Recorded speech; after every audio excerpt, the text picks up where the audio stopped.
Hello and welcome in, my friends, to the Fantasy Injury Team podcast brought to you by Guys Trip.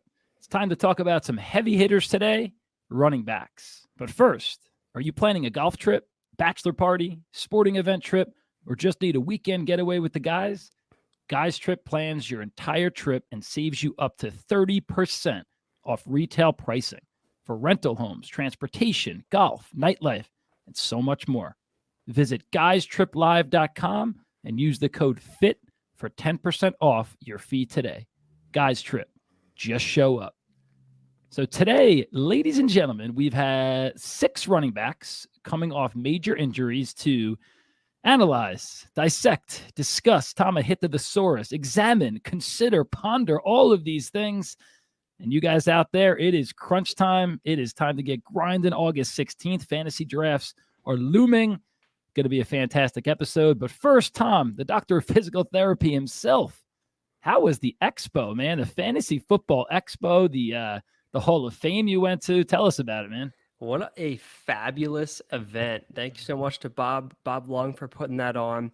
What an awesome time that was. It was in Canton, Ohio this past weekend. I think there was 700 or 800 people there. Many fantasy content creators, but also tons of fans. It was really great to meet a bunch of people, to network with a bunch of people. Des Bryant was there. That was pretty cool.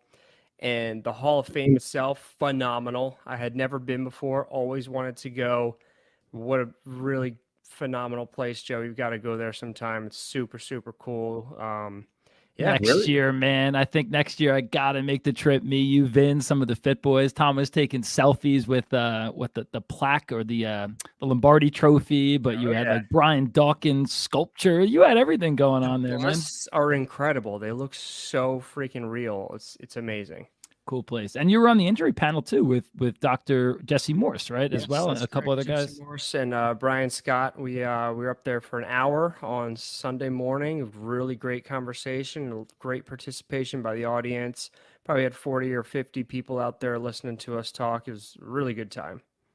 Excellent job, Tom, making the Fit Boys proud. Awesome. All right, so it is game time. So we have some expert injury analysis, which today, guys, is more valuable than ever. Tom's experience, his knowledge, it's helped me. As much as I hate to admit it, Tom is a good friend of mine. It's helped me win countless leagues and get an advantage. I'm not just saying it, get an advantage amongst your teammates and amongst your league mates. So let's do it. Let's pick Tom's brain today. Starting with, we've got 6 running backs today. Starting with JT, Jonathan Taylor, going right now. We're using average ADP, composite ADP over on Fantasy Pros.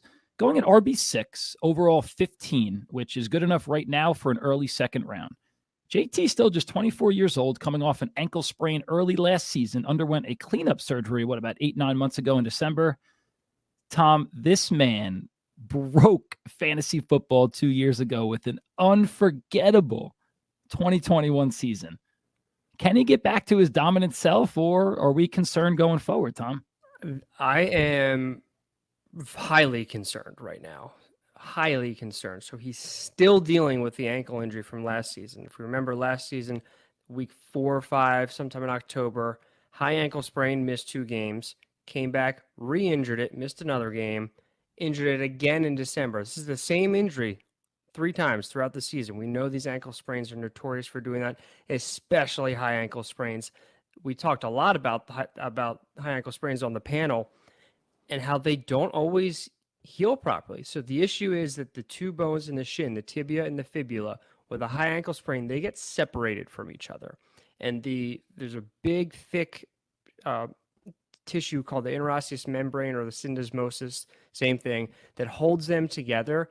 And when that gets disrupted, it doesn't always heal back properly. So those 2 bones do not always come back together how they're supposed to be. So that's why these injuries can linger for a long, long time. I've worked with an NFL player before who was like, I had a high ankle sprain like 3 years ago and it's still bothering me. And now he has this procedure in the offseason, early offseason, that these days, these past few years, we're hearing all about the tightrope surgery for high ankle sprains. Tightrope surgery is super effective. He didn't have that. He just had a debridement, a clean out. So that tells me that there was loose tissues in there, whether it be cartilage, loose fraying of the ligaments, whatever. They didn't repair anything. They didn't fix anything. They just cleaned it out to help with pain and maybe some range of motion. But clearly, he's still dealing with these issues. If he's not practicing, and we know some of that's maybe contractual, but the most recent reports are that he is really still dealing with his injury. I am very concerned here. If things were going smoothly, this ankle sprain from last season, I wouldn't be so concerned with. But since they're still not going well, all these months later, he's been rehabbing it all season. I'm very concerned. I'm not drafting him anywhere unless he really, really falls. I share your concern level, and I didn't even know that it might not even be healing properly. For Jonathan Taylor, it's like going to the beach or being down the shore when there's an impending hurricane, Tom. You go on the beach. Well, I don't know if you're crazy enough to go on the beach. There's no green flags there where it's like, go ahead, swim. The yellow flags where it might be a little tide going on, dangerous. No, there's red flags all over that damn beach. And there's red flags this year all over Jonathan Taylor in so many different ways. Tom, you just evaluated his injury, right? He's not practicing. I don't even think he's really practiced at all yet. Still being held out. We're inching closer to the season. Contractually, going over to that concern, still on last year of his rookie contract, he wants more, as many of these running backs do. Those are two concerns, Tom. We haven't even mentioned the situation, his effectiveness, the offense, the Colts. Those are red flags outside of some of these other red flags. Now, listen, JT, last year, surprisingly, Tom still averaged 91 yards a game. He's a special type of running back. I mean, even now with Richardson, right? Linebackers do, if you visualize it, they have to respect him being able to run Richardson, that is. They can't exactly sprint right to JT, but these are some good things here, right? The depth chart behind them is bad. Matt Ryan last year, guys, was not very good at all. Richardson has to be an improvement, but other red flags, right? They get around the goal line. Richardson could easily poach. Doesn't even matter if it's 2, 3, 4 goal line touchdowns or those goal line carries, right? Dump offs. What do we know? This is the most obvious thing in fantasy, right? Dump offs are going to be limited when there's a mobile quarterback. Guy sees he's scrambling out, right? And he could either take off for 10 yards or he could dump it off. He's going to take off, especially a guy like Richardson, right? And last year, JT only had, I know he was limited, missed 6 games. JT only had 28 catches on 40 targets, right? Not a prolific pass catcher. No, he's really not. Another thing, too, Colts projected to only win 6 games this year. So in the first round or second round, you're going to take a running back on a team. Well, first off, he's got all of his concerns on a team that's going to be trailing. And what are they going to have to do? They're going to have to throw the ball. And JT doesn't do that so well. It's crazy to even say this. I think for me in a 12-team league, Tom, half-point PPR, I think he would have to fall to like the 3rd round for me to take him. There's too many concerns. I recognize the dude is an absolute elite talent, but I'm taking there's probably a list of 10 receivers I'm taking over him. CMC, Eckler, Bijan, Barkley, Chubb, Henry, Pollard, Ramondre, even Kelsey. Like 3rd round, I'm still questioning it. It's amazing how things have changed over the last 2 years, but your concern for his injuries, Tom, I don't think made me feel any better. You agree? 3rd round, maybe? It's hard to point. I would even take him there. I mean, he's not off my board. Like everything's at cost, but I don't think I would take him before 4. Yeah, everything always at cost, but I see him going at that 1-2 turn, and for me, that just opens the board up for other guys to fall to me. All right. Player number 2, I am gushing with emotion and excitement like a kid on Christmas here. Tom, we're going to talk about Tony Pollard, going right now RB8, overall 17. Looking about the mid-second round, still just 26 years old. Ankle sprained 8 months ago in January, and he underwent, Tom, like you talked about, that tightrope procedure. Give me the good news about Pollard. I hope it's good news. I saw him have a one-hand catch today in practice, and I got real excited. So give me more good news, please. I think there's so many reasons to be excited about Tony Pollard. But let's talk about the injury first. It was in the playoffs, fibula fracture and high ankle sprain. And sometimes with that, they will have to put screws and plates in the fibula to ensure that heals properly. Does not sound like that was the case. Sounds like the only surgery was the tightrope to address the high ankle sprain. So that means less hardware in there, which is always a good thing. We're always talking about how these major ankle surgeries, sometimes they don't regain the range of motion. Well, if they don't have hardware in there, it's much easier to regain that range of motion. And timeline, the length of the offseason is enough time for him to be fully rehabbed from this. And he's been full go in practice in training camp. And guess what? They still haven't added anyone. Zeke's gotten signed. Dalvin Cook's gotten signed. Sure, Fournette and Hunt are still out there. But at the moment, it looks like Dallas is comfortable with their current running back room. And Tony Pollard has shown that he's elite in all facets of playing the running back. And I don't believe that this injury is going to impact his production. Perhaps a slight elevation in injury risk, but the rest of his list is in 2019, a knee sprain that he missed one game. His injury list is so thin compared to all these other running backs that if we look at them as a whole, he's got one of the lower risks for injury. Even if there was a little risk of injury, I still love him. But you did give me good news, Tom. That makes me like him even more. For me, I have him as my RB4, only behind CMC, Bijan, and Chubb. Listen, my love for Pollard has been, I've been bullish on this guy for, I think it was one of our Figure It Out segments last year, Tom. He's been better than Zeke for 3 years. Last year, even Zeke, 3.8 yards per carry to Pollard's 5.2. Guy's talent and ability just in general, I think he's I don't think it's crazy for me to call him a top 3 running back in the league. Last year, Tony Pollard finishes the RB7 playing less than 52% of the snaps. Unreal. Guys, he's so freaking talented. We don't need him to play 75% of the snaps or 80% of the snaps. Give Tony Pollard 60 to 65%. He smashes. He doesn't just meet his ADP. He's going to smash it, right? In his featured games last year, I'll go through this quickly. 14 carries, 131 yards, 3 touchdowns, and a catch for 16 yards. That's a game-winning week. It's a league-winning week for you. Another week, 22 carries, 115 yards, touchdown, and 3 catches. Had another game with 189 total yards and 2 touchdowns. This is what's most important to me here, Tom. Last year's for the Cowboys had 231 carries. Malik Davis had 38. So aside from Pollard, that's 269 carries. This year, the backups, right? Zeke's gone. Malik Davis, a suspended Ronald Jones, you said they didn't add anybody, and Deuce Vaughn. Do we think those 3 guys are going to combine for 269 carries? Absolutely not. No. Give him 150 carries, feed Pollard another 100 carries. How much better can it get than RB7? Well, that's why I have him ranked as RB4. He could be 4. He could be 3. He could be 2. Not crazy. He could be 1, Tom. I think he could be 1. I definitely Absolutely think he could finish RB1. Yeah. And all this behind the PFF graded 6th best offensive line.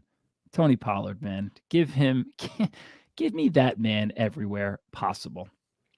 All right. On to a guy that I've actually been a little reluctant to pick in a lot of my mock drafts. And Tom, maybe you can convince me one of the other ways. It's J.K. Dobbins, sliding down the board a little bit. RB20, overall 52. So that's going to cost you a 5th rounder. J.K. Dobbins is 24 years old. Hamstring tear that he's recovering from, and even further back, he had that ACL tear. Tom, from an injury standpoint, what are your thoughts and concerns here on J.K. Dobbins? Just to clarify, his most recent injury was a combination ACL, meniscus, hamstring, and LCLs, all of them at the same time in training camp last year, right, or 2 years ago. Then we saw him return and was not really looking so great. Played a few games, then went out again for another procedure. What they did, the reason that he needed that other procedure is because he had never regained his full range of motion in his knee. And you could see that he was not bending his knee as far as he needs to, and that's going to impact so many different things. So the procedure, they went and cleaned out some scar tissue. They probably did what's called a manipulation under anesthesia, where they put them under, and then the surgeon literally cranks the knee, forces it to bend, and you hear all the scar tissue break up. Hold on. Have you've never been in a room when that's happened, right?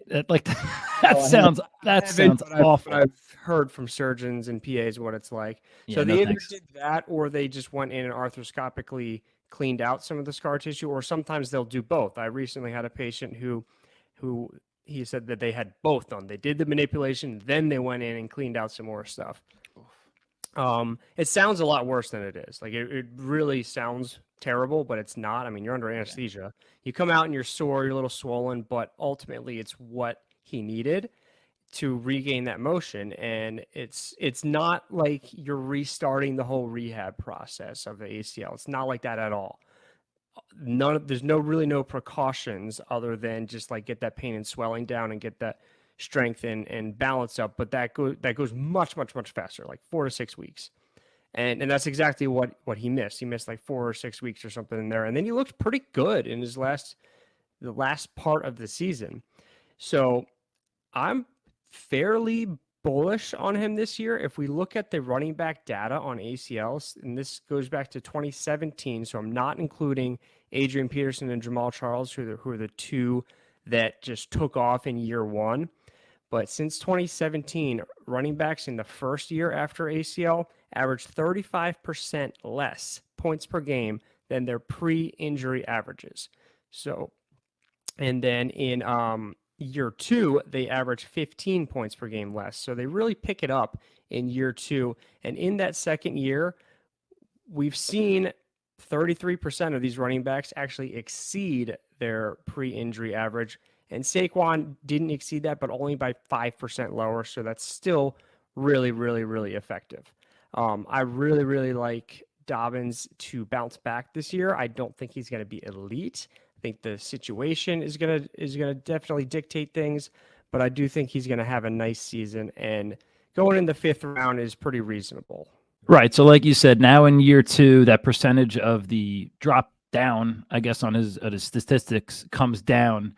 I don't mind him in the 5th round. Some of the underlying metrics here are kind of encouraging for a guy that missed 9 games last year. I mean, listen, the last 4 games last year for Dobbins, he ran pretty well. He started to look like he was at least a little bit more recovered. Last 4 games last year, 6.9 yards per carry. This year is in a contract year. He's probably going to be the lead back, almost guaranteed, right? I mean, we do still have Gus Edwards, Justice Hill, Melvin Gordon. Still a highly efficient offense. He's the clear number 1. He should get a boost with Todd Monken at OC. Second in breakaway rate last year. These are just some of the statistics here, but I don't know, Tom, you said you would take him there. I think it's the fact, like you said, I don't see him being elite. So there's some hesitancy from me to pull the trigger on him. He's maybe a safer, lower ceiling, higher floor guy. I don't know. But just running backs historically under Lamar Jackson haven't been amazing. Last year, the best running back on the Ravens, Kenyon Drake, finished 44th at the position. 2021, it was Devontae Freeman, finished 31st at the position. 2020 was Dobbins, 21st. So to me, Lamar Jackson running backs and running backs on the Ravens don't always perform as well as I think they're hyped up to be. He's kind of a classic dead zone running back. And in that area, there's guys I like more. I like Rashad White, Miles Sanders, James Conner, Akers, even possibly Swift, over some of these guys. I would take Dobbins over every single one of them. Yeah. Maybe no Madison too. We'll talk about him another time, but okay.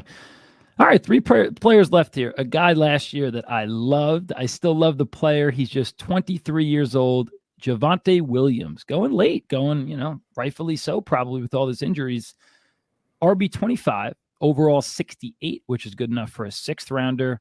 And Tom, you always talk to me. I text you all the time. Tom, tell me why I shouldn't take Javonte, and you just keep saying how involved his injuries were. I mean, the MCL, ACL, LCL, tears. Talk to us about how involved the injury was and how worried we should be for a guy going now in the 6th round.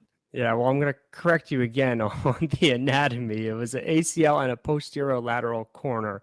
So a lot goes into the posterior lateral corner. There's a ton of tissues in there that have to be repaired. And with that, it slows down the early stages of rehab, slows down the range of motion, the weight bearing, and then it delays the timeline for running and stuff like that. But all that's behind him now, and everything at this point looks really, really good. Sounds really good. Well, sounds really good. We haven't watched him play in a game yet, so we can't say that he looks good yet. But the same stats above apply. In year one after an ACL, running backs see a 35% decrease in their points per game. And since 2017, at least, not a single one has met or exceeded their pre-injury points per game.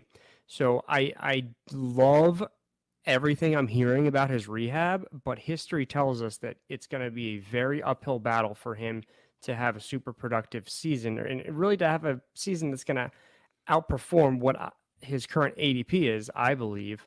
I don't think he's going to be at totally 100% at any point this season, but I think the second half of the season we'll start to see him trending towards that.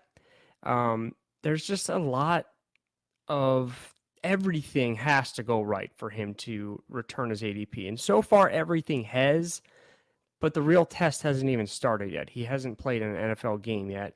There's so much that goes into this physically, but also emotionally and mentally that we just don't have the insight into. And there's just other guys that I'm taking in the 6th round. In the 7th, maybe I would consider him. I do think he's in a nice scheme where Sean Payton is really creative with throwing to his running backs. So that could go from a situational standpoint, that could go in his favor. But I'm willing to miss on him this year. He's a guy, well said. He's a guy you got to think about. If you pass on him, are you going to hate yourself later in the year? Is he a guy that can bury you? And statistics don't lie, Tom. They're all on our website, fantasyinjuryteam.com. It shows that with these injuries, thanks for correcting me on the injuries, Tom, he's going to see a big drop-off. I love the scheme. I love Sean Payton. I think he's going to come. He's done miraculous things for offenses historically and for fantasy running backs historically. I just wish he was fully healthy. To me, it's a fair ADP, the 6th round. I mean, listen, Samaje Perine is there. He's a capable NFL runner. You answered my question. I was going to ask you, could he be a sneaky guy for the second half of the year? It's going to be hard to stash him. You did say you think he'll be a little bit better, but probably not up to 100%.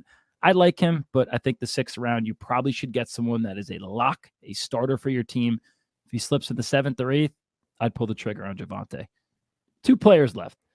Isiah Pacheco, the 24-year-old. What is he? Only in his 2nd year, right? So he's a little bit older for a 24-year-old who's in college for a while. RB 29, overall 73. That's a 7th rounder. Had surgery 2 weeks after the Super Bowl. Tom, it was a shoulder. Make sure I get this one right. A shoulder labrum tear. Correct. That's correct. And a hand fracture.